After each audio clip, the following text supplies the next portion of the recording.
साताऱ्याजवळच्या एका छोट्याशा गावात रोहित नावाचा मुलगा राहत होता. घरची परिस्थिती खूपच साधी. वडील शेतकरी आणि आई गृहिणी. पावसावर अवलंबून असलेल्या शेतीमुळे उत्पन्न कधी असायचं कधी नाही. पण रोहितच्या डोळ्यात मोठी स्वप्न होती. त्याला इंजिनियर व्हायचं होतं.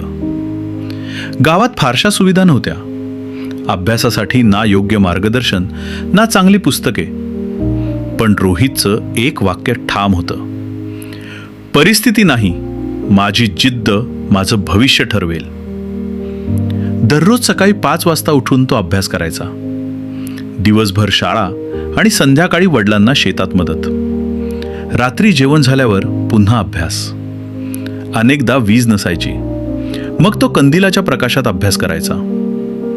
एकदा त्याचा मित्र अमोल म्हणाला, अरे रोहित, एवढा अभ्यास करून काय फायदा? शहरातल्या मुलांशी स्पर्धा कशी करशील? रोहित शांतपणे हसला आणि म्हणाला, स्पर्धा त्यांच्याशी नाही, माझ्या स्वतःशी आहे. 12वीची परीक्षा जवळ आली. ताण वाढला. घरची आर्थिक अडचणही वाढली. काही वेळा त्याला वाटायचं, हे सगळं सोडून द्यावं का? पण आईचा आवाज कानात घुमायचा, बाळा, अडचणी म्हणजे परीक्षा असतात, मग आपण कधी हार मानायची नाही. परीक्षा झाली. निकाल लागला. रोहितने चांगले गुण मिळवले. पण इंजिनिअरिंगसाठी लागणाऱ्या प्रवेश परीक्षेत पहिल्यांदा तो अपयशी ठरला.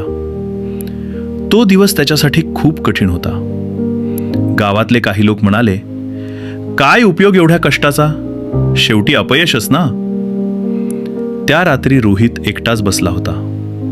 डोळ्यात पाणी होतं. पण त्याच क्षणी त्याने स्वतःशी एक निर्णय घेतला. ही शेवट नाही, ही सुरुवात आहे. त्याने पुन्हा तयारी सुरू केली. यावेळी अजून जास्त मेहनत, अजून जास्त फोकस. मोबाईल नाही, मित्रमैत्रिणी नाही, फक्त लक्ष. 1 वर्षानंतर पुन्हा परीक्षा झाली.